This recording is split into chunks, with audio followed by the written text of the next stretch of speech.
So this is the first law of thermodynamics. We are aware of this term कि energy of a universe is constant and delta U is equal to Q plus W, मतलब जो heat और जो work हम लोग देंगे उससे system की इंटरनल एनर्जी जनरली बढ़ेगी, ये हम लोग जानते हैं.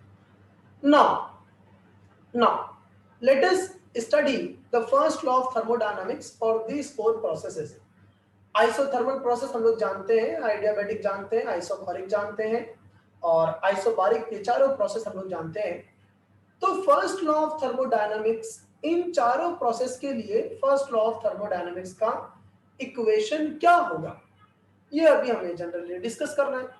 अगर आप देखेंगे आइसोथर्मल प्रोसेस है, मतलब कि change in temperature is zero and we know that when there is change in temperature when it is zero, इसका मतलब कि चेंज इन इंटरनल एनर्जी भी जीरो होगा. तो फर्स्ट लॉ ऑफ थर्मोडायनामिक्स ऐसे केस में किस तरीके से उसका इक्वेशन चेंज हो जाएगा, तो डेल्टा यू हो जाएगा delta you is equal to Q plus W. When delta U ये क्या हो जाएगा, it will tend to zero, it tend to zero हो जाएगा. तो ये हो जाएगा zero is equal to Q plus W. Finally you are going to get Q is equal to minus W. W को वहां भेज दिए minus W.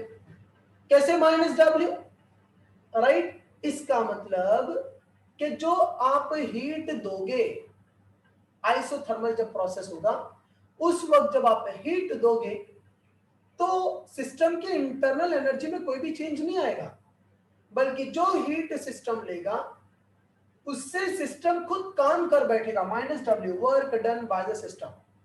Whatever heat you are going to supply the system is going to do the equivalent amount of work on surrounding, है ना? And hence result में आपको कोई भी चेंज या फिर इंक्रीमेंट या फिर डिक्रीमेंट इंटरनल एनर्जी में देखने को नहीं मिलेगा. This is very important, you are suppose to remember. Let us now discuss regarding the adiabatic process. Adiabatic process हम लोग जानते हैं हीट सप्लाइड इज जीरो, अभी हम लोग ने देखा है ना. Q is equal to zero हो जाएगा. डेल्टा यू का फॉर्मूला क्या है भाई, delta you is equal to Q plus W. Q tending to zero, zero हो गया ये, तो डेल्टा यू की इक्वेशन हो जाएगी that is equal to work, मतलब कि जो काम आप करोगे डायरेक्टली वो इंटरनल एनर्जी में ऐड होने वाला है. जो भी काम आप करोगे, this is the positive work, remember. तो जो भी आप काम करोगे वो काम डायरेक्टली कहां एंटर होने वाला है, इंटरनल एनर्जी में, सिस्टम की इंटरनल एनर्जी में वो ऐड हो जाएगा. आइसोबारिक प्रोसेस में क्या होगा, आइसोबारिक प्रोसेस मतलब कि चेंज इन प्रेशर जो है वो जीरो हो जाएगा. अभी हम लोग ने देखा है, हम लोग जानते हैं कि delta U change in internal energy is equal to Q plus W.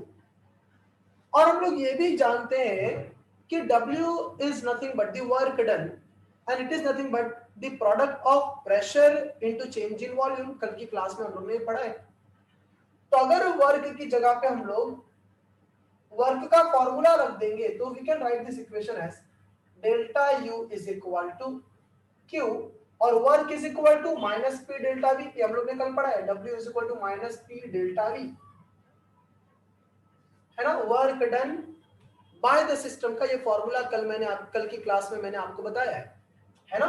तो ये क्या हो जाएगा, delta you is equal to Q minus P delta V. और ये प्रेशर कौन सा होता है, this is the external pressure, P external. And since the process is isobaric in nature, pressure constant है, तो हम लोग यहां पर ये हीट को लिखेंगे QP, not Q, we are going to write QP, heat supplied at particular at constant pressure, particular pressure जो कि कांस्टेंट है ना.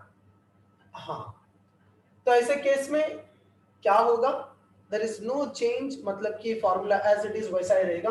यू कैन राइट, आप ऐसा लिख सकते हो कि QP मतलब हीट सप्लाइड जो होगा it is equal to change in internal energy, और ये यहां आ जाएगा तो plus P external delta V. This is the modified form of first law of thermodynamics for a particular isobaric process,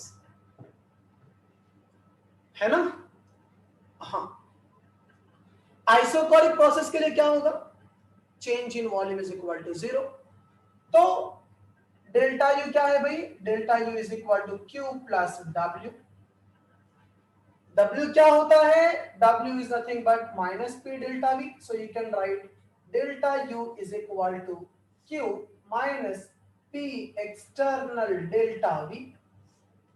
Again the process is isochoric, change in volume is 0। तो आप यहां पर हीट नहीं लिखोगे सिर्फ Q, बल्कि इसको आप लिखोगे QV।